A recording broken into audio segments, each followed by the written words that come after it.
Muy bien, hola, buenas tardes.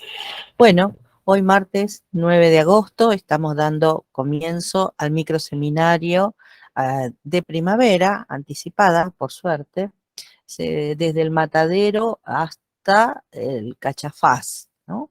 El festín de la carne en la literatura argentina. Ese es el título completo, que muchas veces por practicidad, por comodidad, se simplifica en un flyer, ¿no? Porque a veces es demasiado extenso y en este caso no sabíamos si contábamos con la oportunidad de poder brindar después las clases grabadas, cosa que sí está ocurriendo. De manera tal que vamos a hacer una primera reunión, son cuatro jornadas, cuatro encuentros. A mí me gusta más llamarlos encuentros que clases, porque lo que intentamos, y esto lo quiero explicitar, porque ¿por qué razón dar un microseminario en el interior de la estructura de una cátedra anual? Precisamente porque hay que deconstruir ese principio de linealidad que tienen las anuales, la anualidad pensada como una suerte cronológica. Nosotros operamos con esta suerte de deconstrucción pampeana, criolla, a nuestra manera, a nuestro modo, que implica dentro de las posibilidades que tenemos en los planes, en las estructuras extremadamente rígidas de nuestros planes de estudio, insertar estos segmentos, estos microseminarios, estas alternativas que van a operar con otros objetivos. Por ejemplo, plantear temas transversales. Por ejemplo, habilitar abordajes que van más allá de lo estrictamente propio del campo de la literatura, ¿no? Estamos pensando en psicoanálisis, en antropología, en visiones y en temáticas que integran temas complejos, que exceden lo meramente formal de un procedimiento literario. Quiero decir, la comida está en la literatura, tiene un amplio registro, tiene un impacto, pero a su vez podemos nosotros intersectar ese tema desde distintos ángulos. Ahora vamos a ver un poco el mosaico de posibilidades de abordaje, que qué queremos decir cuando anunciamos el tema de la carne. Es un nombre fuerte, ¿no? De unas implicancias bastante choqueantes, conmovedoras, si ustedes quieren, porque uno tampoco sabe exactamente a qué carne se refiere y qué implica la referencia a la carne. A lo mejor lo intuimos que por oposición a algo que se llamará espíritu, si la carne representa ese costado de la materialidad, una materialidad física o la materialidad del cuerpo, si se refiere a ello, porque también usamos la expresión no solo para lo comestible, sino que en su larga trayectoria, de hecho, el concepto de carne proviene del ámbito religioso, proviene del ámbito metafísico y desde el siglo XVIII ha sido ligado estrictamente a la materialidad del cuerpo. Es decir, que cuando hablamos de carne, también hablamos de cuerpo. Y bueno, es una temática muy, un abordaje que está muy presente hoy en los estudios sobre la literatura. Eso también es otro interés que perseguimos. Esta temática, este seminario, se encuadra, se acopla, reproduce, multiplica a un ejercicio, a un simposio que se va a dar en el Congreso Nacional de Literatura dentro de un mes. Aquellos que no puedan viajar, sin embargo, van a poder acceder a ese simposio que toma temáticas de distinta índole, ¿no? Porque el cuerpo puede ligarse, como en otras experiencias, a lo cárnico de la materialidad del cuerpo, a lo cárnico de la materialidad del cuerpo del animal, que es también un otro yo del cuerpo humano, y sino también a la comida, a lo que comemos, a lo que dejamos de comer, parece que habilita un horizonte, e incluso llegado a la instancia de aquello que llamamos el cuerpo muerto, el cadáver. Curiosamente, lo que aparece como un tabú, no comemos cuerpos humanos muertos, ¿no? La antropofagia es un límite, un tabú ancestral, ¿verdad? Y que tiene fuertes ligazones de todo tipo, ¿no? Aparece también circunscrito a otras prácticas de limitación del alimento. Ayunar, dejar de lado ciertos alimentos, las prohibiciones, no necesariamente el tabú. Digo, sobre ciertos animales que no deben consumirse. Parece que también en ese aspecto el seminario puede brindar perspectivas que aparecen en escritores argentinos contemporáneos. Bueno, todo ello partimos entonces de la idea de romper esa estructura, de interceptar y de construir con un presupuesto que tiene una lógica interna. El microseminario es un encuentro donde vamos a dialogar con los textos. No es una clase en la que yo voy a viajar línea teórica, aunque lo voy a hacer, eso ya saben ustedes, está en mí. Es difícil esquivar ese destino de mi parte. Pero esto es importante porque presupone que vamos a abocarnos a pocos textos, pero esos textos los vamos a leer, los vamos a atravesar en la materialidad de su lectura. Y eso me parece que también nos ayuda, nos hace volver a la estructura del teórico y al práctico de una forma distinta, quizás aportando perspectivas. Tienen que ponerlo en correlato inmediato con el observatorio. Esta idea de anteponer la práctica de la lectura, de facilitar una lectura como práctica hedonista, es decir, estamos leyendo procurando el placer, ¿eh? Tratando de preservar esa idea y sobre todo de deconstruir ese espacio de lo que tradicionalmente una estructura cronológica nos ubicaría para dar solo textos del siglo XIX. Esa es la fundamentación. Dicho todo esto, ¿verdad? Que, bueno, son como el cañamazo del seminario, vamos a ir puntualmente este año, vamos a repetir otras experiencias, otras formas y otros textos. En algunos casos porque son textos más recientes, en donde hay un texto más reciente, quiero decir, publicados en el 2020 o en el 2019, en plena pandemia. Y eso hace que nosotros podamos también ver la deriva en la que aparecen estas temáticas. Otro aspecto que a mí me interesa mucho es siempre todo lo que hace a la sociabilidad de, de las maneras vinculadas al alimento. Y ese sí que es un tema muy rico para una sociología de la literatura, ¿verdad? Es decir, preocuparnos del modo en que el alimento, primero hay que definir el concepto de alimento, luego la tarea en sí de la alimentación, ¿verdad? Que supone algo que está fuera, diríamos más bien en un registro filosófico acerca de la condición de lo humano. El ser humano debe alimentarse, no puede sobrevivir sin hacerlo. Es decir, es una necesidad básica y por ello mismo baja, porque lo obliga a una inmediata sucesión. ¿Mm? No hay posibilidad de hacerlo de vez en cuando. La regularidad del alimento, la exposición a la necesidad del hambre, habla de la condición más material del cuerpo. En 1919, si no me equivoco, Knut Hamsun, ¿no? Un escritor que luego va a ser premiado, tiene un premio Nobel, escribe una novela que se llama Hambre.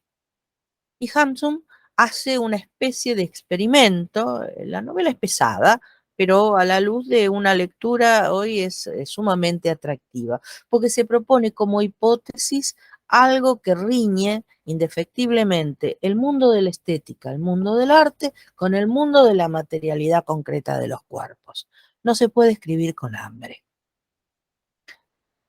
Lo cual lo hace sumamente interesante el pensar que todos los escritores describen situaciones, pero que escribir a partir del hambre, como de la carencia, supone una restricción fundamental.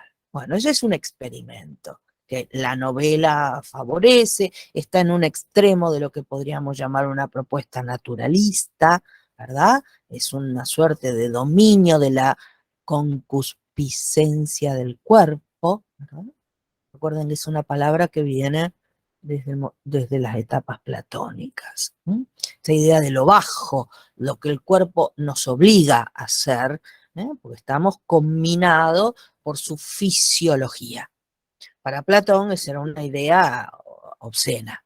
Un artista del hambre de Kafka, sí, claro, bueno, también ese es otro ejemplo que cita Diego, ¿verdad? En el caso de Kafka, que también trabaja esa suerte de experiencia. Eh, Quiero decir que ese es un aspecto muy interesante, ¿no? Lo que podría parecer como la carencia de alimento en perspectiva a lo que es el exceso de alimento. La gula, el banquete, el exceso, la fiesta. Bueno, yo digo la palabra fiesta y inmediatamente todos ustedes deben, pueden, entiendo yo, hacer una referencia inmediata a Mijail Bakhtin, ¿no? Esa perspectiva que es una unidad de análisis que utiliza Bakhtin en su texto sobre Rabelais. La fiesta es una unidad de sentido en la vida medieval, no es un tema de la literatura, para nada. Tiene que ver con un sentido integrado, sí, el carnaval. Pero el carnaval es una fiesta, ¿eh? Es una fiesta. Hay muchas fiestas del cuerpo. Hay muchas fiestas del cuerpo. Por ejemplo, y no me lleve más lejos, Diego, porque si no, no volvemos, tiene que ver con, claro, pero por ejemplo el San Fermín, el 7 de julio, que es una fiesta del cuerpo y de la corrida, porque es una fiesta del cuerpo con las vacas, con los toros. La famosa corrida de San Fermín. Fíjense que ahí aparece inmediatamente esa, y esa es una fiesta también, ¿eh? Las fiestas que analiza Bakhtin no solo son el carnaval, son muchas y variadas fiestas de lo que podríamos llamar la cultura agraria europea. La fiesta del lobo, la fiesta de la luna, la fiesta de la noche, numerosas fiestas que se siguen realizando. No es que no, pero bueno, seguirá un proceso. O sea, la carnavalización en todo caso es un proceso de alteración, que llamamos en ese término, bueno, porque están los elementos del disfraz, pero en realidad la unidad que Bakhtin trabaja puntualmente es la fiesta, es en ese sentido.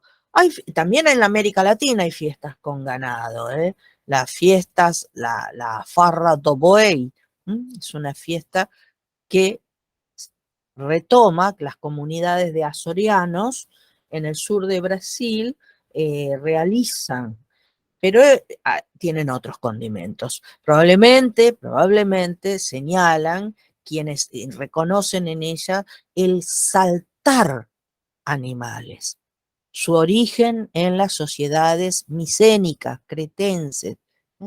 No sé si alguno de ustedes ha visto alguna vez una imagen de Creta, la sociedad previa a la sociedad jónica del Egeo, ¿eh? Es una sociedad anterior, prehistórica, que tenía su centro en esa isla con un palacio extraordinario llamado Gnosos. Los frescos de Gnosos muestran a los jóvenes saltando sobre el toro. Es decir, esas también son fiestas, y son fiestas que tienen que ver con ese sentido de jugar con el animal y luego matarlo, por supuesto, por supuesto. Tiene que ver con la idea de enfrentar el poder del hombre al poder del animal, pero también tiene ese sentido de juego, ¿no? Y sobre todo el carácter sacrificial. Bueno, Diego me hizo dar todo el seminario en 15 segundos, así que ya se pueden ir y se terminó. Este carácter del sacrificio es tan importante. Ahora lo vamos a desandar desde otra perspectiva. ¿Por qué? Porque al animal se lo mata para comerlo. Y la justificación es que es un carácter social. ¿Por qué no matarlo y solo comerlo? Porque respondería a una unidad absolutamente egoísta e individual, mientras que estas sociedades reafirman su identidad en estas prácticas de la sociabilidad. Esa sociabilidad tiene un nombre, se llama la orgía. El concepto de fiesta tiene que ser pensado en este carácter orgiástico. La lucha de los gladiadores con animales, exactamente, exactamente. Ahí hay una dimensión de ese combate. Efectivamente, Néstor. Por supuesto, la tauromaquia. Esa es una herencia, ¿no? En el caso de España y en el caso de América Latina, porque todavía hay 3 países que mantienen tradiciones y mantienen ventas, es decir, lugares y lugares donde se practica la tauromaquia, ¿no? Con todo el debate que cada uno de nosotros después sostendrá, mirará, verá, pero no podemos perder de vista que esa violencia que se ejerce tiene como sentido el procurar el animal, la muerte sagrada del animal. Está en el carácter de los sacrificios, pero está en la tauromaquia. Piensen, para llevarlos a un camino de cierta reflexión, que por ejemplo en América Latina, en Uruguay, tuvieron ventas o lugares de toreo hasta 1922. O sea, no es algo del siglo XVIII. Los festivales de doble folclore. Bueno, pero ahí hay una sublimación también. Muy bien. Bueno, gracias Néstor, qué buen aporte. Los festivales de doma, la destreza del hombre, pero la doma implica un otro registro, ¿verdad? Aquí estamos pensando en el carácter sacrificial del animal. El animal con el que se va a jugar es un animal que debe morir, pero debe morir en un sentido pleno del sacrificio trágico, porque su muerte acrecienta a la comunidad. Bueno, nosotros podemos tensionar ese sobre el eje fundamental de la literatura argentina, que es el concepto de matadero. En el matadero hay una violencia, hay una ausencia del juego, sino que se convierte en un mero requerimiento, nada más que para, podríamos llamar, a veces perdido su sentido, ¿no? El matadero en la Argentina tiene connotaciones múltiples en muchas direcciones. En otro aspecto, y yo quisiera destacarlo, pero bueno, por lo menos anunciarlo en lo que trataremos de dar cuenta, ese matadero también constituye la primera industria argentina. De manera que hay allí una suerte de mitos que se crean, de mitos de origen, que no corresponden con la vivencia, por lo menos no históricamente, o que han sido puestos siempre desde una perspectiva degradada. Bueno, eso ya es más de nuestra modernidad, pero se va forjando. En cuanto entonces, decíamos, una perspectiva filosófica que tiene que ver con la emancipación de la carne en un sentido cristiano. No se olviden en ese sentido que cuando hablamos de sacrificio, la misa es un sacrificio, ¿o no? Donde tomamos el cuerpo y la sangre, transmutados, transmutados, ¿no? Pero allí hay un ejercicio propio de este carácter sacrificial de la carne. Es una carne que revive, revivifica, plenifica, ¿no? Porque, bueno, el cuerpo y la sangre de Cristo. Eso es interesante ver en ese aspecto cómo se van conjugando o secularizando ciertos rituales propios de las culturas antiguas. No es que se pierdan, se transforman, mutan, entran y tienen otra valoración simbólica. El otro aspecto tiene que ver con la sociabilidad. Organizar la carne, organizar el alimento, la carne como alimento, supone también una organización social. ¿Cómo comer? Los modos, las prácticas, la culinaria, cómo cocinar. Bueno, vamos a ver que ahí también vamos desandando pares, en ese sentido, pares respecto a se comen cosas crudas, pero no, se comen cosas cocidas. ¿Cuáles y cuáles? ¿Cómo es el orden de jerarquía de esos alimentos? ¿Cómo se instrumentan esas sociabilidades? Por ejemplo, en distintos rituales. En una fiesta comemos de pie, en una cena, la sociabilidad de la mesa. Bueno, depende. No en todos, o no históricamente, la mesa ha sido un lugar de una significación equívoca. Por ejemplo, a ver, uno de los ejemplos que Paul Suntor, un medievalista muy importante, señala cómo se forja esa frase que evidentemente es común, pero que en castellano todavía utilizamos: levantar la mesa. ¿Por qué levantar la mesa? ¿Qué significa comer y levantar la mesa? Que es una frase que también funciona en el orden de las otras lenguas romances. Lo atribuye al origen medieval de la práctica. No hay mesa. Se pone en el dormitorio con una tabla y se levanta luego, de la misma manera que en el orden de la espacialidad medieval no hay baño. ¿Se entiende? ¿Mm? El baño está en el interior de la habitación dormitorio. Es un cubículo de madera. ¿Mm? Para nosotros es una espacialidad completamente ajena, ¿no? Y se come en el mismo lugar, por razones, bueno, también de posibilidad. Pero esta idea que el cine en cambio proliferó de la gran mesa, es de la mesa medieval, ¿no? Piensen en todas las películas medievales que ustedes han visto, siempre es este tema, ¿no? Es la comunidad la que come, no la familia, no el rey y su esposa. Bueno, de ninguna manera, ¿eh? Eso es una comida común. Y en ese orden se hace en el espacio, en general cualquier serie de esas que ahora pasan cualquiera de los canales de cable y que tienen unos equipos de producción fabulosas, hacen mucho hincapié en el tema del banquete medieval, que es desbordado, que tiene que ver con el exceso, que tiene que ver con el alcohol, pero también, por ejemplo, aparecen otros detalles, que son visibles. Por ejemplo, no hay instrumentos de individuación como el cuchillo y el tenedor. No hay plato.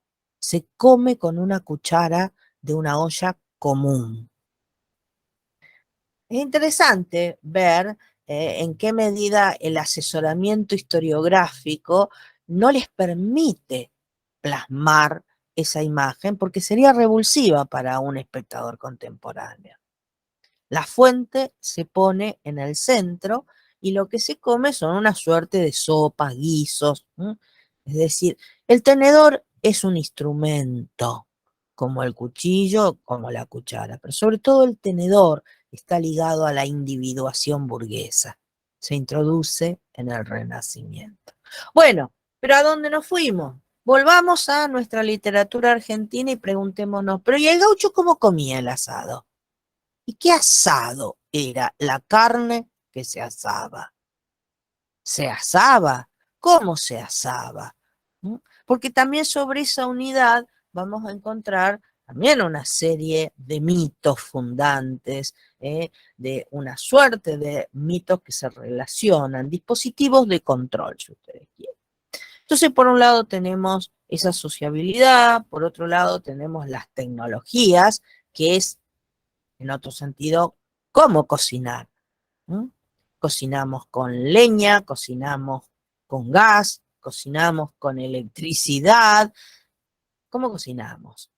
Lo que cocinamos, cuánto tiempo, cómo lleva esa procuración y cómo preservamos el alimento una vez cocinado.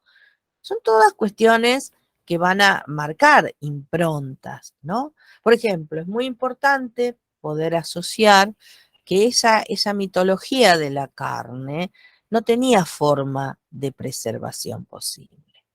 Toda esa abundancia de los grandes manadas, de los grandes, del ganado que circulaba en la pampa, no tenía forma, sino era con una conservación muy precaria de conservar la carne se pudre.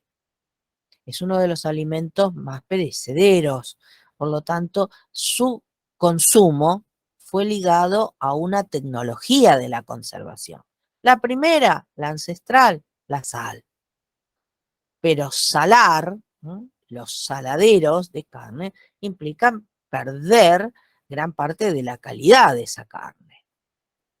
Si la posibilidad de consumir carne fuera del momento de la matanza del animal, también hablaba de sus dificultades. Entonces esto era como una limitación en cuanto a la calidad del alimento y en cuanto a la conservación. Cuando se introducen sobre fines del siglo XIX las tecnologías del frío, la carne empieza a cobrar ese sentido proteico que le atribuimos hoy, ¿no? Esta importancia capital. Fíjense que dije finales del siglo XIX, ¿no? El placer de comer carne vacuna.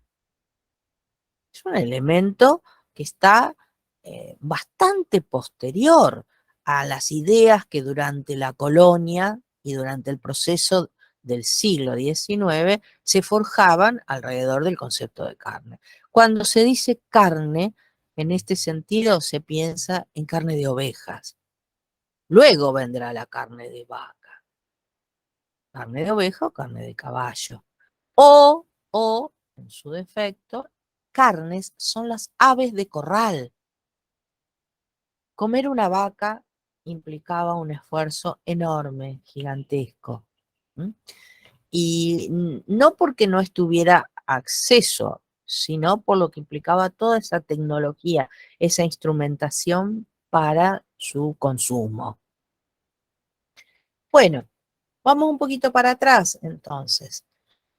Vamos a escoger textos que en algunos casos son textos literarios o son considerados como tales, pero nosotros también queremos y creemos que en el caso de la literatura de viajeros, que continúa aquello que venimos señalando, lo señalamos en nuestro programa, constituye un espacio y un género que tiene una enorme riqueza para dar cuenta de los procedimientos formales en los que se registra, pero a su vez también de todo este universo que está ligado al mundo de la cocina, de los alimentos, de las prácticas, de la sociabilidad, de los rituales. Volvemos a lo que decíamos recién, ¿no? En el caso del gaucho, cuando aparece ligada la carne a la cultura del arreo, no hay tenedor, no hay plato, no hay plato. Es muy interesante, ¿no? Acabo de señalar que si en el mundo medieval se introduce la cuchara en una única fuente, es porque se comparte solidariamente. No hay límites entre un sujeto y otro. Como si quisiéramos nosotros hoy comer una sopa entre 3 o 4. La primera impresión diría, es casi un animalesco, eso es de perro, ¿no?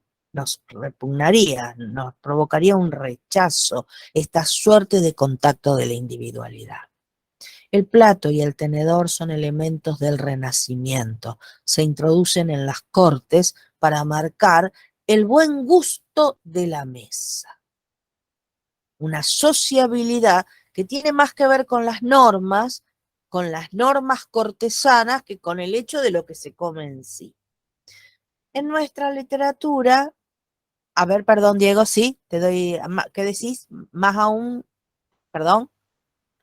Decía nada más que más aún en pospandemia resultaría chocante justamente esta cuestión de lo que podría considerarse la poca higiene, ¿no? En el caso de la comida. Sí, no solo poca higiene, sino la proximidad de los sujetos. la proximidad, ¿no? Esto implicaba también, bueno, un tipo de relación del cuerpo, ¿no? En el caso del banquete romano, el banquete en la antigüedad, que ha sido tan puesto en la mira filosófica y demás, ustedes saben que se comía acostado, no sentado, es otra sociabilidad, ¿no? O sea, ¿por qué comemos sentado? ¿De dónde proviene esa idea? ¿Mm? Proviene también de una distribución y de un ordenamiento de los cuerpos. Yo digo muchas cosas rápido y por ahí suenan, pero como van a tener la clase para grabar, lo mejor pueden volver a escuchar. En el inicio de ese disciplinamiento en el Renacimiento, que está la mesa, el plato y la silla, en el siglo XIX se corona con el banco, el cuaderno y el lápiz. La pedagogía es la última forma sofisticada de disciplinamiento del cuerpo, la más moderna y en cierto modo también la más eficaz. O lo era, o lo era. Ustedes que son alumnos de la escuela normal sabrán perfectamente, quienes comenzaron la carrera hace unos años, de la rigidez del banco normalista. Es poner en una posición al cuerpo del estudiante, de recepción casi de quietud, porque uno en ese banco mucho no se puede mover y está combinado a volcar su cuerpo, por lo menos cuando estaban los viejos, ahora más o menos con esas banquetas se reproduce, sobre el cuaderno. La subjetividad queda encerrada. Eso se está deconstruyendo por el peso de las pantallas. Nuestros cuerpos ya no se doblegan, no se disciplinan con esos dispositivos. Tenemos dispersiones. Los bancos dispuestos en filas, muy bien Néstor, de menor a mayor, los más altos atrás, ¿verdad? Eso supone un sentido, ¿no? Es un sentido del disciplinamiento. En la comida está también presente como normas. Y después aparecerá inmediatamente en el Renacimiento el carácter de lo que Pierre Bourdieu va a llamar la distinción.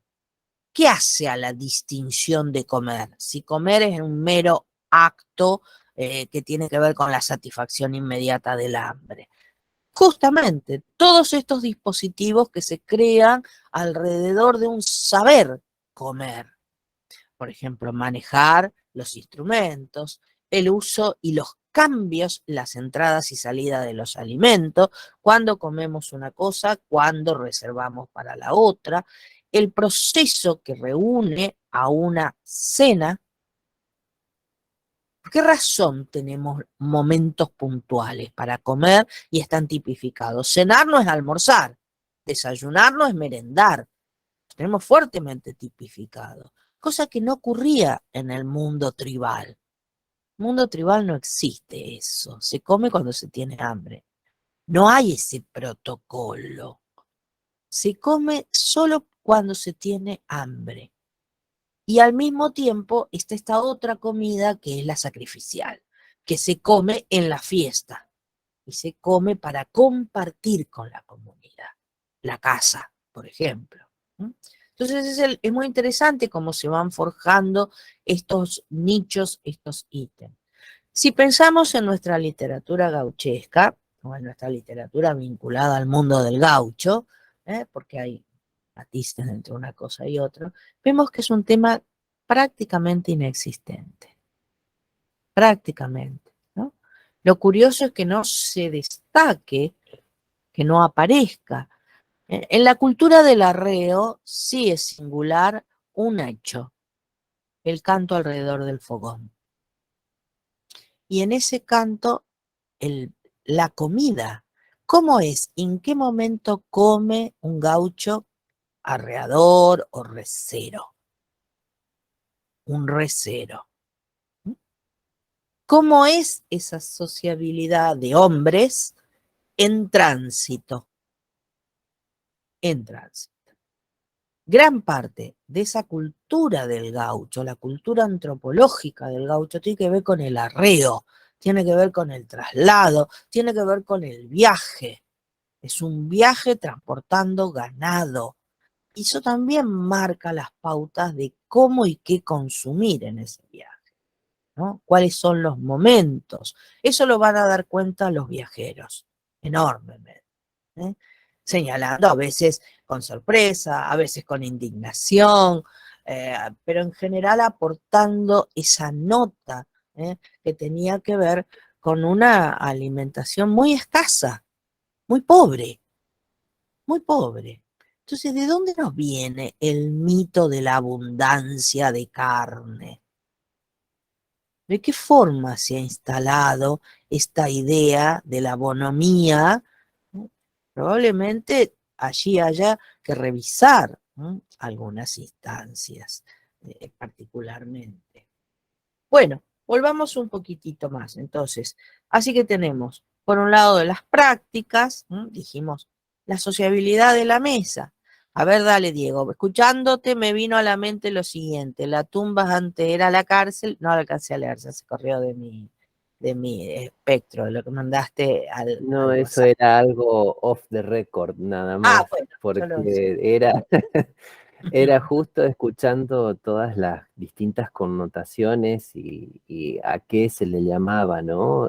Esta asociación simbólica de la carne, leyendo un artículo acerca de lo que se dio en llamar el lenguaje tumbero, ¿no? El lenguaje, bueno, tumbero por la tumba, que sería la cárcel, ¿no? Ah, Una serie de ajustes, si se quiere, lingüísticos, ¿no? De transformaciones lingüísticas dentro de la cárcel, incluía este cambio de, en vez de llamar tumba a la cárcel, se llamaba la carne, lo cual también generaba para mí una especie de curiosidad, ¿no? ¿Por qué la búsqueda de un término como ese para nombrar ese lugar de privación de la libertad, ¿no? La sí, carne.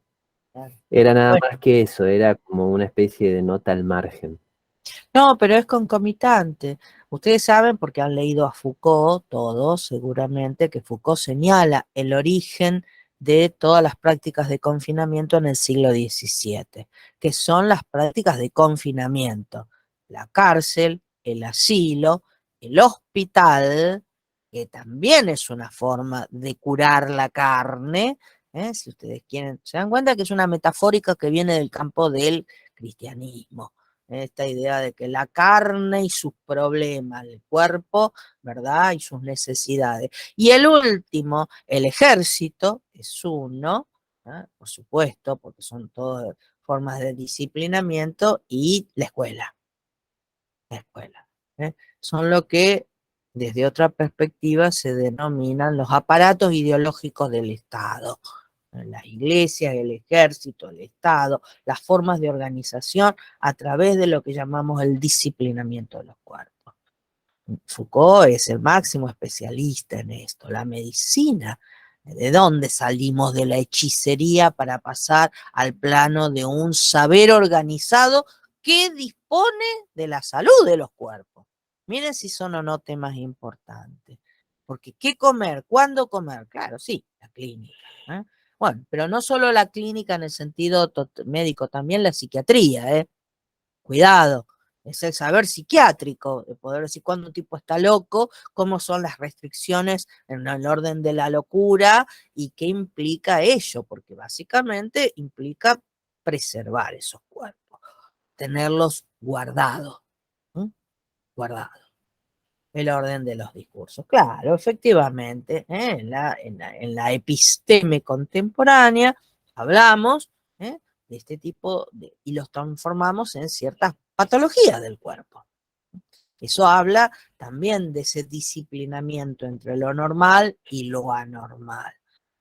Ustedes van a ver que todos estos temas se entretejen. Y en el caso del alimento, en el caso de la carne, pareciera estar un poco en el centro de un debate. ¿Comer o no comer? ¿Comer animales o no comer animales? Los animales son fuentes de proteínas. Bueno, pero hay otras formas posibles de suplantar la proteína animal. Bueno, es un debate, ¿no? y que atraviesan todos los sentidos, ¿no? En todos los campos sociales, médicos, pero también de las sociabilidades interpersonales, ¿no? Son un clavo esos amigos veganos que uno invita a comer y tiene que hacerle una comida especial y procurar, y después dejan de ser veganos o siguen o son vegetarianos, digamos. Hay una zona muy interesante en esta discusión. Me parece que volver a mirar lo que dicen los textos y textos que son significativos o llenos de sutileza, ¿verdad? Nos permite tener mayores elementos. Bueno, dicho todo esto, que es más o menos más de lo mismo de lo que digo siempre, me gustaría en esta clase que acabo de hacer un raconto de estas bases o bibliografía. En el campo de la historiografía, el tema del alimento fue considerado menor. Nunca fue considerado un tema propio de la historiografía, salvo hasta la llegada de los grandes críticos franceses de la década del 30, es decir, la escuela de Annales, y particularmente de un historiador, filósofo contemporáneo a Foucault. Si Foucault revoluciona la historia en los años 60, Michel de Certeau lo hace con los saberes, lo que podemos llamar las prácticas. No solo el contenido documental de la historia, no solo la historia como acción ejecutada desde prácticas militares o administrativas o políticas, sino la historia del cotidiano, ¿eh? Las artes del cotidiano. Y Certeau es el primero que va a decir, en la cocina hay una revolución. Hay que estudiar esos procesos, cómo se vinculan, cómo aparecen y cómo trascienden, por ejemplo, otros problemas. Por ejemplo, la ligación de la mujer a las prácticas de la cocina. Qué notable, ¿no? Como eso introduce un espacio, la cocina, una tarea, cocinar, una dependencia, el ámbito de la esfera doméstica, pero a su vez también un poder, el poder de la madre que ordena y organiza el hogar, la reina del hogar. Bueno, hoy asistimos a mucha deconstrucción en ese orden, ¿no? Los chefs son varones, son cocineros, hay una suerte también de profundo interés en enseñar a cocinar a los niños, otros excluidos históricos de la práctica, ¿no? No ya considerada como una práctica degradante, y eso se ve en las escuelas, ¿no? Que habilitan en las escuelas primarias sus clases de cocina. Los niños cocinan o aprenden y es una manera también de concientizarlos, al menos desde la estructura del Estado, respecto a los alimentos que comen. Y también es una práctica de sociabilidad, como un deporte, ¿verdad? Entonces, o como el arte, quizás en mucha menor medida, ¿no? Como ustedes saben, en general las maestras argentinas son ignorantes, por lo tanto son bastante indiferentes a lo artístico en cualquiera de sus formas. Bien, dos o tres cositas más y quisiera terminar, o que vayamos centrando. Hoy voy a trabajar exclusivamente a un sociólogo, que lo incorporo como un análisis de su texto, porque, bueno, es muy complejo, reaparece, pero decíamos recién, sí para la historiografía, esto es apenas un enunciado en 1930, cuando hay una renovación de lo que podemos llamar la historia pensada como historia de la mentalidad, como las historias en la larga duración, van a decir los franceses, no solo lo que cambia como hecho, lo que se renueva, el acontecimiento, si ustedes quieren, sino lo que permanece. Y en verdad, una de las prácticas en las que tenemos mayor estabilidad es la comida. Es la comida. Podríamos decir medianamente que mantenemos algunas pocas formas comunes de cocción, mantenemos un largo proceso respecto a los tipos de alimentos, la interdicción de los tabúes, creo que eso hay una estabilidad que supera mucho más allá lo que podríamos llamar las formas individuales. Relatan procesos más estables, aunque sí tienen diferencias sociales, fuertes y marcadas diferencias sociales. Hay otro costado muy interesante de esta revolución que implicaría empezar a estudiar y entender, no ya como la sociabilidad de formas de la mesa, el ritual de la mesa.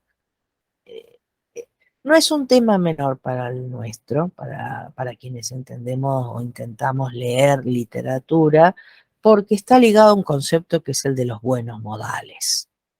¿Qué significa tener buenos modales? Muy cercano a tener buen gusto. Y ese sí que es un tema que para nosotros nos determina, ¿no? O por lo menos está ahí en nuestro caldero, permanentemente inquietándonos. ¿Me gustó o no me gustó esa novela? Esto tiene buen gusto, es de buen gusto. Bueno, ahí hay un campo semántico que tendremos que explorar detenidamente, ¿no? Porque hace crisis por muchos, en muchos sentidos, especialmente si tenemos en cuenta que desde hace más de un siglo, en el centro del debate por la belleza está la fealdad. Entonces, lo feo, lo que carece de gusto, lo que carece de belleza y que históricamente quedó afuera, hoy es el centro, ¿no? De lo monstruoso, lo feo, lo desproporcionado, lo desagradable. Bueno, hay una serie de connotaciones que van a aparecer en las novelas, ¿eh? Las novelas contemporáneas.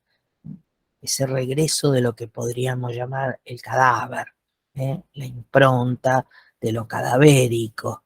Bueno, estamos a la moda, acaba de estrenarse una nueva versión audiovisual, mediática de Santa Evita, ¿no? Que es la historia de un cadáver. La novela de Tomás Eloy Martínez, sobre la que está basada la serie, no sé cuál es la plataforma, el streaming que la estrena, pero es la historia de un cadáver, que hay que tener mucho cuidado, porque no es solo la historia de la persona, sino de las implicancias que tuvo ese cadáver. Amazon Prime, bueno, en Amazon Prime, gracias Mariano, ustedes pueden ver, y la novela básicamente es acerca de el gran cadáver de la nación. Bueno, dejo ahí, este es un punto que veremos al final, porque implica también pasar por el peronismo, pasar por algo que se llama la necrofilia, que quiere decir la adicción, la veneración de los cadáveres. Entonces es un tema no para el primer día, sino van a salir espantados. Bueno, volvamos. Entonces dijimos que tenemos el universo del alimento, tenemos la cocina como un espacio, pero también como una práctica, como un saber, dirá Foucault, desertó, ¿verdad? Porque hay quienes lo poseen como una forma de legado. ¿Quiénes transmiten ese saber? Es el mundo femenino, sin lugar a dudas. Tiene a su vez una regulación, porque, bueno, hay que conocer de los tiempos y de las calidades. Y después tiene un arte, inventar la comida, ¿no? El presentar la comida. El otro aspecto de la sociabilidad de la mesa tiene que ver con las características burguesas de las sociedades burguesas, ¿no? Qué interesante en las novelas de Roberto Art cómo aparece el tema del comedor burgués. Traten de pensar cuando lean esas novelas. ¿Qué pasa? Que no se llaman, en algunos casos hay una alusión directa, se llaman las salas, en la conformación de la novela burguesa argentina. La sala de espera, la sala, la salita a la calle, el salón dorado. Bueno, hay un universo donde también tiene que ver con el adentro y el afuera, ¿verdad? El lugar que se muestra, ¿no? No se come en la cocina, se come en el salón, se come en esa sala, ¿verdad? o son prácticas que se han transformado completamente en nuestra vida cotidiana. El otro aspecto y el último, otro aspecto de los cuales es importante señalar es la figura de los antropólogos, sin lugar a dudas, ¿no? Estamos pensando en Claude Lévi-Strauss. Lévi-Strauss escribe en la década del 50 y 50-60, aunque en realidad proviene de gran parte de los estudios que él realiza durante la Segunda Guerra mientras permanece con los Boro en Brasil. Este antropólogo francés vive 5 años con esta tribu, de los Mbiá. Es una familia de los guaraníes en condiciones muy aisladas por la guerra y por las circunstancias. Bueno, a su regreso no puede regresar a Europa y se va a los Estados Unidos. Entonces allí, al final de la guerra, por supuesto, ¿no? Hay un momento de mucho esplendor, de trabajo y de volcar, y luego sí el regreso a Francia, donde publica la antropología estructural. El estructuralismo francés es hijo directo de las especulaciones de Lévi-Strauss. Entre los muchos textos que van reuniendo su análisis de las sociedades tribales, va a publicar un texto en particular que se llama Las mitológicas. La primera está ligada a lo crudo y lo cocido. Las sociedades tribales consumen la cultura de lo crudo, una semilla, un fruto. Y hay un momento de esa sociedad de recolectores que es necesario justamente cocer los alimentos. La caza, lo que se mata, no se puede conservar. Por lo tanto, se comía crudo o era necesario esta operación. Hay un paso en el orden de la evolución de la humanidad del régimen de lo crudo a lo cocido. Aunque hay cosas que se conservan, y conservan un mantenimiento del estado anterior. El segundo tomo de estas mitológicas, de esta antropología, se denomina La miel y las cenizas. La miel y las cenizas. La miel es un alimento muy importante, muy rico, que se obtiene en forma natural. No hay una producción, no hay una inducción a que el animal produzca para beneficio. El animal produce su miel naturalmente. Entonces es un beneficio. No es necesario cocerlo. Tiene un grado también de particularidad porque se puede conservar mucho tiempo. Entonces, no es solo lo que se come, sino que es lo que se puede guardar, la energía que el alimento posee. Y en cambio, lo que resulta de aquello que se combustiona, se combustiona al fuego. Nosotros, por ejemplo, las formas de cocción van eliminando esa superficie del cuero, por ejemplo, ¿no? Que se cocciona, pero no comemos el cuero de la vaca. No comemos en general lo que llamamos la piel del pollo. También contribuye a su forma de cocción en sus propios jugos.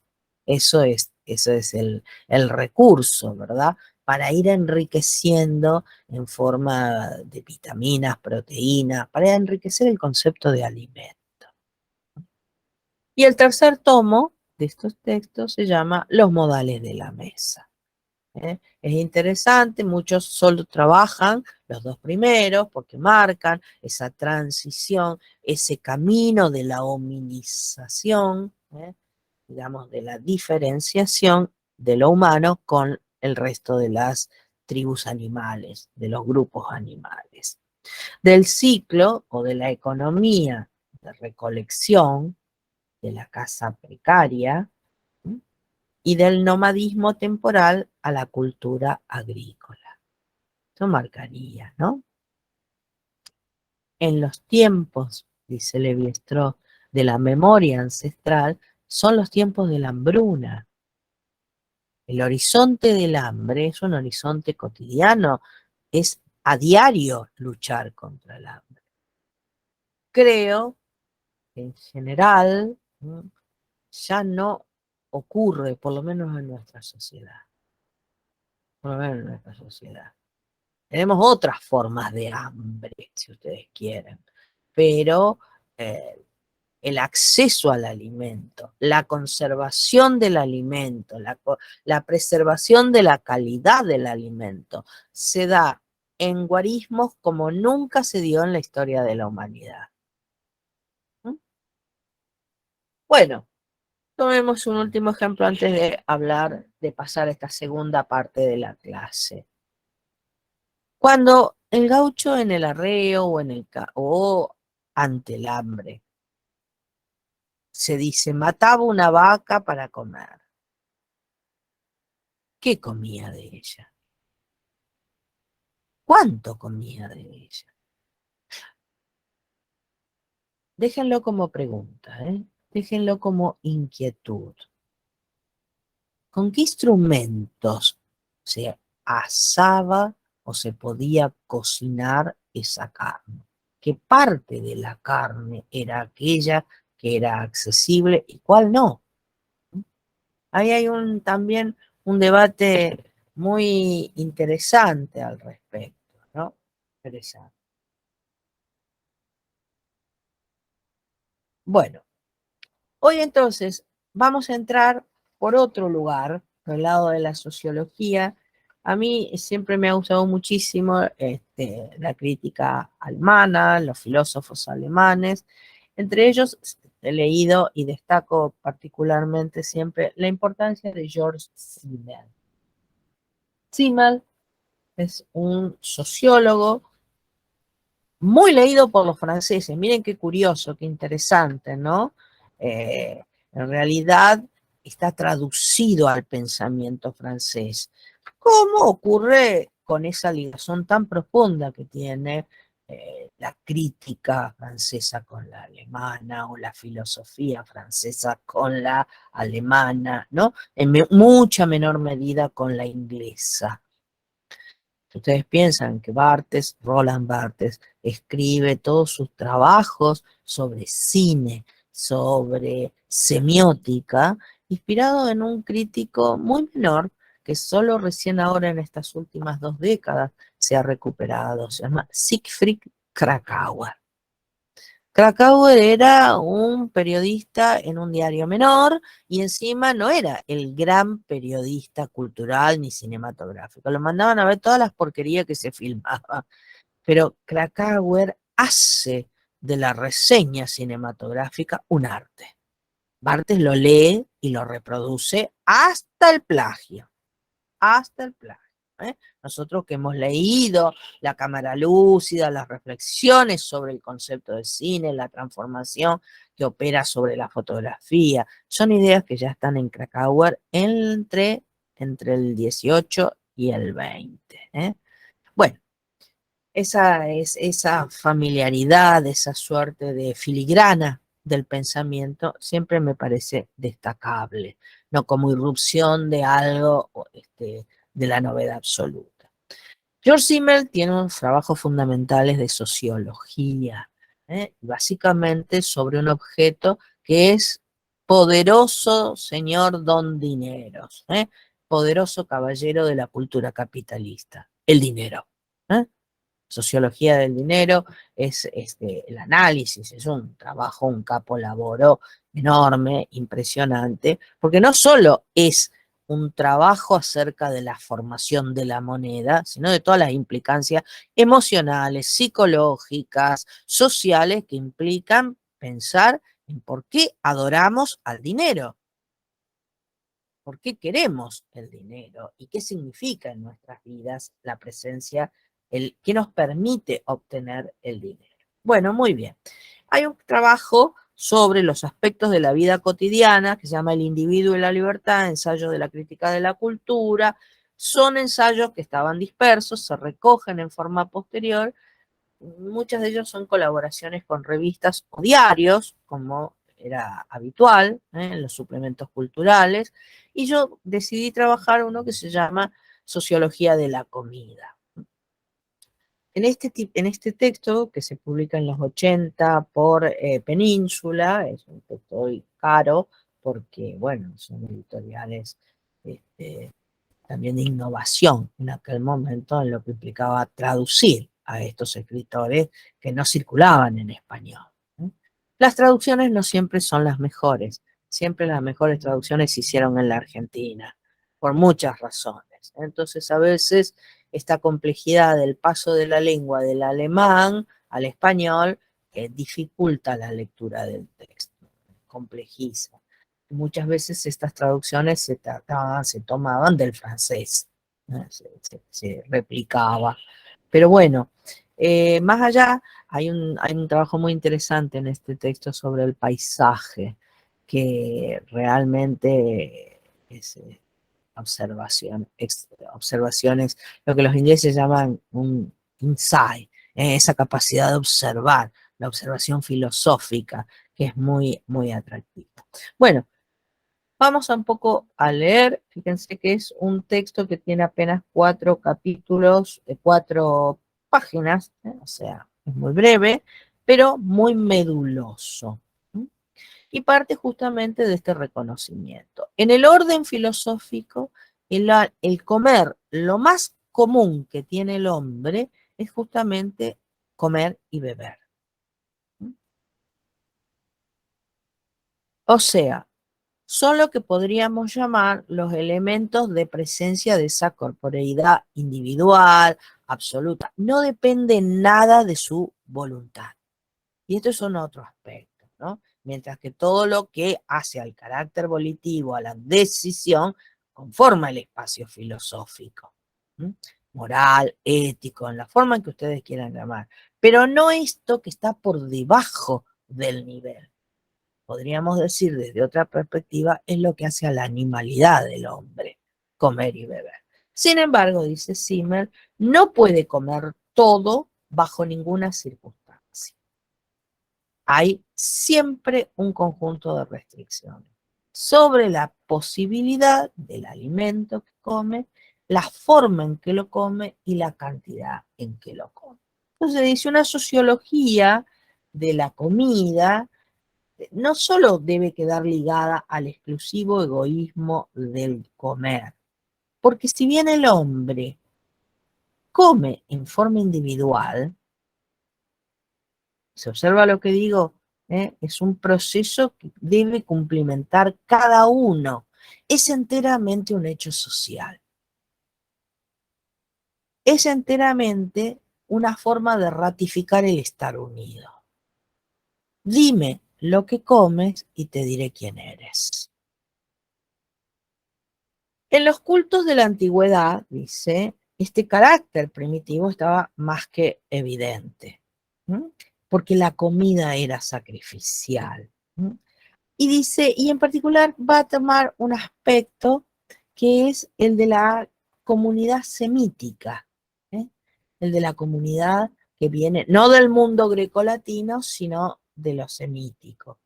Y esto hace, él va a tomar un ejemplo, va a tomar como línea, para ligarlo luego, ¿no? Lo que haría al pan. Fíjense que el pan es el alimento básico, en ese sentido podríamos decir universal. Toma de las culturas del desierto, las semíticas, la producción del matzah, especialmente en los judíos, ¿verdad? Esta idea que tiene que ver con una cierta forma de cocción, no la forma en que es nuestro pan, y que después luego va a devenir de forma más abstracta, simbólica, pero al mismo tiempo espiritual, en la hostia. Es un pan sin levadura, la matzá. ¿A alguien le suena a algo de lo bíblico? Bueno, lo digo yo, así yo me adelanto total. Al maná que cae del cielo. Es un alimento perfecto. y es dado directamente por Dios. Fíjense cómo el relato bíblico le da tanta importancia. Bueno, el relato bíblico está plagado de alusiones a los alimentos prohibidos, a los alimentos que son sagrados, a las formas que tienen, ¿verdad? Pero justamente al caer del cielo se come con la mano. ¿Mm? Come con la mano. Interesante esta idea de romper las mediaciones de los instrumentos y volvemos a comer con la mano, ¿no? Para Simmel es la idea de una forma más animal, ¿no? Pero a su vez también más integrada. Comemos con la mano las hamburguesas, comemos con la mano los sándwiches, comemos con la mano el pororó, ¿no? Las papas fritas, digo, las food finger, como se llaman ahora, los alimentos que está bien visto ser comidos con la mano. ¿Mm? Bueno, o sea, esto significa, ¿no? Dice, por ejemplo, la cena pascual cristiana, dice Simmel, identifica al pan con el cuerpo de Cristo y crea a partir del suelo de esta mística la identidad real también del consumo. Claro, uno no puede comer todo el tiempo hostia. No puedes, solo una. ¿Mm? Y fíjense que también se regula. Es cierto que hay gente que va a misa a diario y comulga, pero no es lo aconsejable, ¿no? Creo que hay, yo desconozco hoy en términos de la religión, ¿no? Soy una apóstata desde hace mucho tiempo. Un modo de ligación completamente único entre los participantes. Sí, muy bien, Néstor. El sacerdote toma la hostia con la mano, que volvemos a esa experiencia de lo común. ¿Eh? Pero fíjense que si bien cada uno toma su parte del alimento, todos estamos comiendo de un alimento común. O sea, la alimentación es un proceso social. Por eso ecclesian quiere decir iglesia, quiere decir común, comunidad, común, unión. ¿Ya? Ustedes ven cómo la alimentación constituía una clave muy importante en el registro.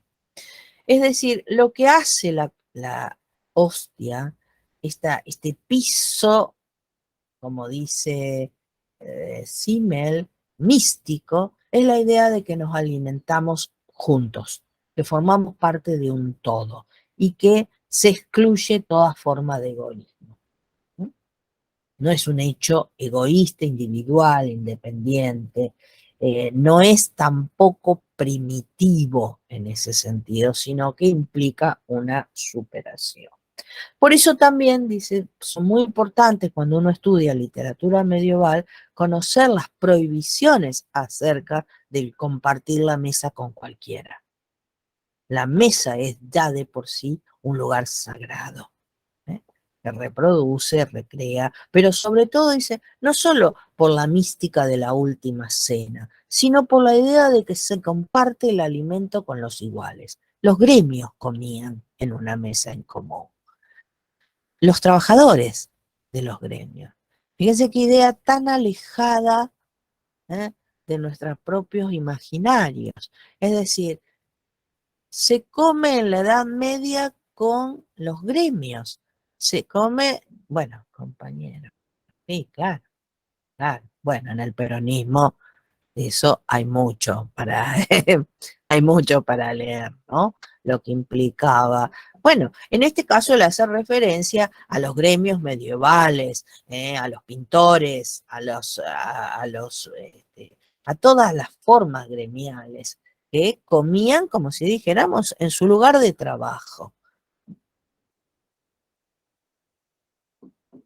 De manera en tal, dice que las fluctuaciones en la inseguridad y las fluctuaciones de la vida, ¿tendré para comer mañana? ¿Mm? Visiblemente en el mundo medieval, tan fluctuante, tan cambiante, eran un punto fijo. Por eso esta importancia, ¿no?, de la reunión y del compartir la alimentación. Por lo tanto, es un símbolo de seguridad, de pertenencia al mismo grupo. Bueno, interesante, ¿no? Porque en el mundo del arreo del siglo XIX, esa lógica se va a respetar. Se come en conjunto, se comparte la grapa, el mate, la galleta y el asado y la carne. Simmel señala 4 formas, es un formalista, para trabajar la relación al punto al alimento. La regularidad de las comidas, 1. Por los primitivos, dice, no comen a determinadas horas. Comen solamente cuando tienen hambre, anárquicamente. Es decir, ahí hay una organización de la regularidad. ¿eh? Bueno, también eso estaba ligado a la necesariedad. Solo se reunían, era posible reunir el grupo a determinadas horas. Tomemos un ejemplo. La familia reunida como grupo para comer. ¿No? Una práctica que hoy cada vez resulta más compleja, ¿no? Comer todo el grupo familiar. Luego la jerarquía de la comida. Hay una jerarquía de lo que llamamos lo que se presenta primero, lo que abre el apetito, el tipo de bebidas que acompañan y finalmente aquello que cierra la comida. ¿eh? Esto supone la idea de un gasto. El presentar esta organización es un gasto. Ese gasto va a adquirir luego un formato propio en los modales, en todos los tratados y en todos los recetarios, básicamente que son un subgénero muy importante. Cómo organizar ese gasto para que dé mayores resultados. Eso es parte de lo que llamamos el concepto de higiene. Saber comer bien y saber comer saludable. El tercer elemento que Simmel señala es la regulación de los modales. Bueno, ya esto de comer con la mano no, de comer solo con la cuchara, que era una sola y para siempre, cada comensal se llevaba su cuchara, de compartir los códigos de reglas, quienes hablan en la mesa. Esto es fascinante porque la conversación entonces no es solo una producción erudita de los círculos cortesanos, sino que se produce, y en eso recordamos con Bakhtin, que el hombre es un animal destinado al intercambiar, al conversar. Y qué curioso que el fogón es uno de los elementos más ricos de la cultura en el intercambio, en la conversación. ¿Y qué se intercambia en esa conversación? Decires, refranes, canciones, poesía, relatos, chismes, acontecimientos. Eso acrecienta las formas de sociabilidad. Bueno, hasta ahí tendríamos los 3 elementos, ¿verdad? El comer, dice, con las manos tiene decididamente algo más individualista que el comer con cuchillo y tenedor. Liga a los individuos más inmediatamente con la materia y es de la exteriorización de la avidez menos reservada. Interesante, ¿no? Hincar los dientes en la carne. Bueno, es muy interesante cómo aparece esta idea de los modales y los modales en relación. No porque cuando uno le sirven un postre no se quiera comer toda la torta de chocolate, pero sabe que no puede, ¿verdad? Entonces tiene que regular la cantidad, tiene que regular ese deseo. No siempre ocurre, no nos ocurre con la bebida, porque también en el orden de la alimentación está el exceso. Comer sabiendo que se implica emborracharse, tomar y comer demasiado. Bueno, es interesante en este sentido cómo se va organizando el presupuesto del menú, ¿verdad? sobre todo también dónde comemos, ¿eh? La conversación como una parte más de la alimentación. Hay un proceso de dónde y qué cosas se pueden decir en una mesa, ¿no? Bueno, definitivamente en el artículo señala una observación que a mí me parece extremadamente interesante, ¿no? Dice Simmel, observa Darwin que la debilidad corporal del hombre, en comparación, por ejemplo, con los animales del mismo tamaño, probablemente ha sido el motivo que le ha conducido de la existencia aislada a la social. Lo notable es esto, ¿no? Con animales de su mismo porte, el hombre no puede, necesita, digamos, esa operación de la casa conjunta. Y a su vez también en la alimentación, de la debilidad propia, ¿eh? De su propio cuerpo. Eso quizás haya contribuido a la ingeniería de pacto. No matarse unos a otros, sino pactar para poder obtener un bien mayor de la propia satisfacción individual. Bueno, eso va hacia un sentido de la moralidad, el concepto de pecado, de culpa, acerca de que está en toda esta zona sensorial de los alimentos. Para terminar, me gustaría señalar un poco la historización que va a hacer el propio Simmel. Dice, si nosotros tenemos un proceso histórico, podemos partir del naturalismo del comer, el animal come, punto. No, no hay otra elucubración alrededor de esa. Al carácter de la comida sacrificial. ¿Mm? Se mata, pero hay una simbolización, porque es una estilización de la comida. Ya no es solo esa carne o ese animal o ese tipo de comida, sino que es un comer compartido. Y ahí está ese carácter de identidad del grupo.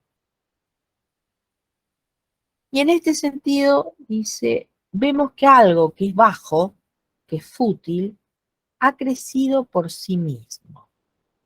Aún aquellos aspectos que no forman parte de lo que podríamos llamar el pensar, que están completamente desligados, porque responderían a una otra lógica, lógica del cuerpo, a la lógica del hambre, a la lógica de la cual el hombre no tiene un control, digamos, es esclavo de esa lógica.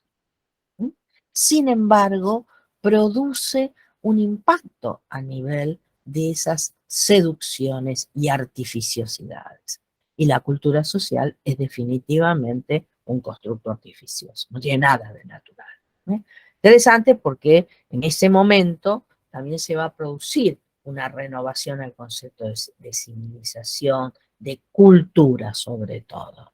No cultura entendida como un cuadro, como la pintura, como la reproducción de una partitura musical. Ese es un orden estético, sino cultura en el sentido, y Simmel es uno de los padres del culturalismo, entendemos hoy.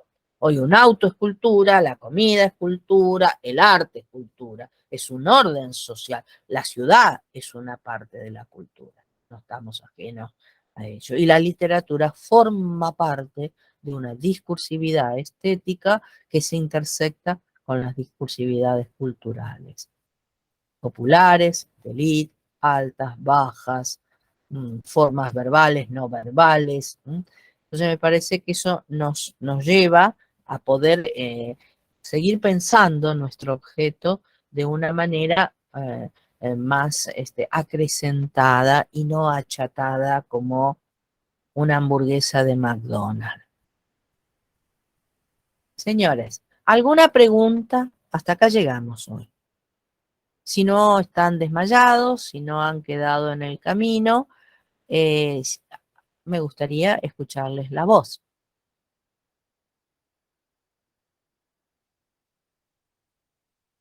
Profe, yo quería preguntar por este texto de Simmel, si está en el blog o lo tenemos que buscar por No, otra ese, parte. no, pero yo se los voy a escanear y se los voy a pasar a Diego, pues es un texto realmente, no sé si se consigue, a lo mejor habría que ver si está ya, llama El individuo y la libertad, ensayos de crítica de la cultura, realmente, pero me va a ser más fácil que yo lo digitalice y se los esté mandando, ¿eh? Es de muy difícil lectura, ¿eh? Es muy difícil lectura, pero de todos modos está a disposición. Sí, Araceli, yo se los voy a hacer llegar, para que ustedes lo tengan a disposición. No sé, habría que ver si Bueno, no gracias. está, si no hay, no es un filósofo que circule demasiado en las bibliotecas, pero puedo estar equivocada. Sí, eso lo vamos a tener en cuenta. Para la próxima reunión, el texto que vamos a leer es Apología del Matambre de Esteban Echeverría. Y vamos a leer, que sí está, ¿verdad? Lo hemos puesto, Diego, y también el capítulo dedicado a la instrucción del estanciero de José Hernández. ¿eh? Esos son los dos textos que vamos a trabajar la próxima reunión. Néstor, bueno, sí. Néstor pregunta, ¿podemos relacionar lo abordado con el beber la sangre de los animales sacrificados? Sí, por supuesto, sin duda. Hay eh, varias cuestiones ligadas al tema de la sangre como un factor mágico, como un factor, sobre todo vivificante. ¿eh? En determinados aspectos de los sacrificios, la sangre devuelve la vida, da vida, agrega vida, recupera vida, digo, pone en ese orden de la experiencia. Sí, bueno, Drácula no come, de antropofagia.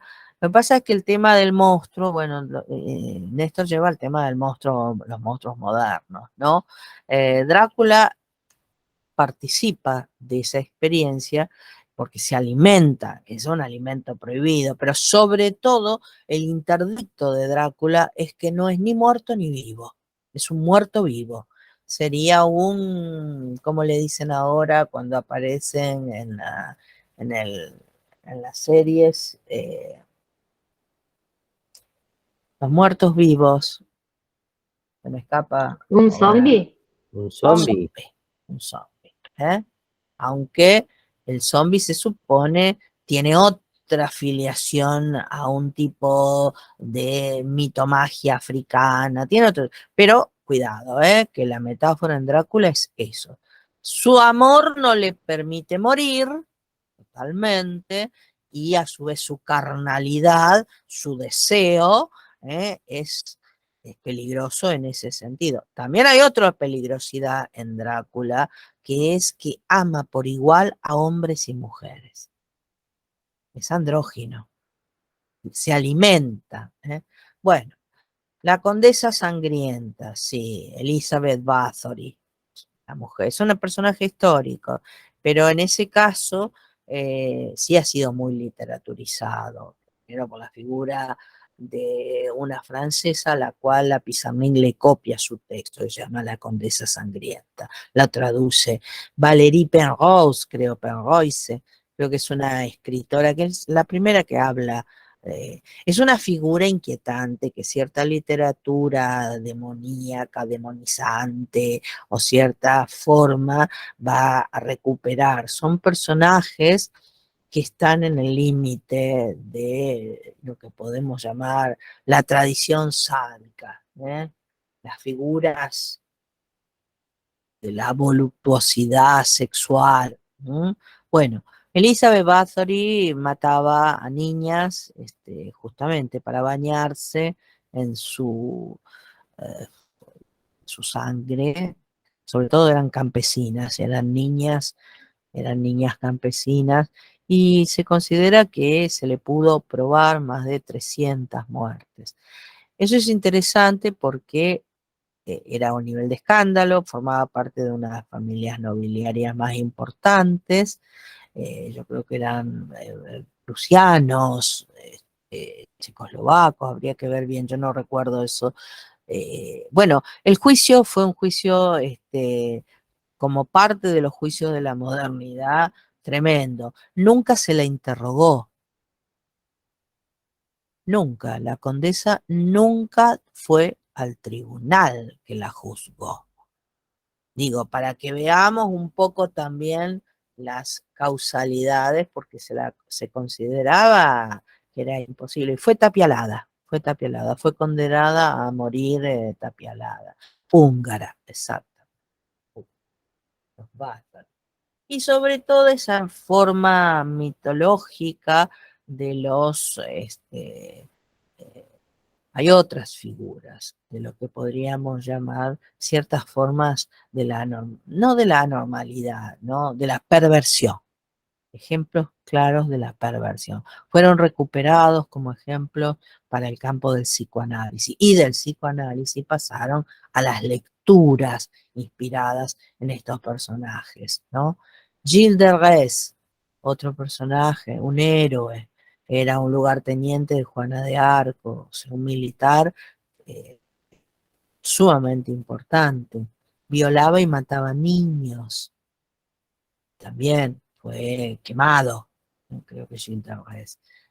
Pero, digo, son interdictos de la sexualidad que fueron juzgados, Por lo menos los dos personajes que vos citas, Miriam, que es Elizabeth Bathory, fue juzgada como crimen, y lo mismo ocurre con Gilles de Rais. Bueno, ambas figuras fueron trabajadas mucho por el psicoanálisis para hablar de la perversión, de la pedofilia, de las formas, digamos, de violencia, y sobre todo en un momento determinado de la guerra, sobre ciertas figuras que trabajaron el erotismo. ¿Está? Esa es la idea. Drácula viene de otra historia, es anterior, tiene que ver más bien con la cultura victoriana, pero recupera estas ideas problemáticas, ¿no? El mal viene de afuera, sobre todo no tiene estabilidad, porque no es ni vivo ni muerto, tiene una ambivalencia en su sexualidad, porque muerde a hombres y mujeres, y sobre todo tiene una ansia de perpetuación. Y piensen que para la cultura del cristianismo el objeto es morir, no vivir eternamente. O sea, la razón teleológica de la vida es la muerte, no esta inversión, que es escandalosa, querer vivir eternamente, rechazar esa idea de finitud. Bueno, muy buenas preguntas, ¿eh? Muy buenas preguntas. Sí, claro que están vinculadas a ese carácter. Bueno, en Drácula, volviendo a Néstor, es más problemático aún porque es una crítica a la modernidad. Drácula es un conde, o sea, es noble, es superior, viene de una familia legendaria, digamos, pero ese señor necesita ir a la ciudad moderna que es Londres, se esconde entre la multitud. Y ahí sí aparece otra idea, que es que la multitud es peligrosa, porque es anónima, y en esa multitud no sabemos quién es el otro. Bueno, eso es un tema muy trabajado por los poetas de la modernidad, digamos, lo que podemos llamar las estéticas del fin de siglo. El peligro de la ciudad, el peligro de la multitud, el peligro del valor. Bueno, nos encontramos entonces con la lectura de esos dos textos, la apología del matambre y el capítulo número 1 de instrucción del estanciero, que ustedes lo tienen en el blog, lo tienen a disposición. Ahí hay un link, una solapa exclusivamente para el microseminario, pero también lo pueden, por supuesto, acceder. Y vamos a seguir avanzando entonces en las próximas clases.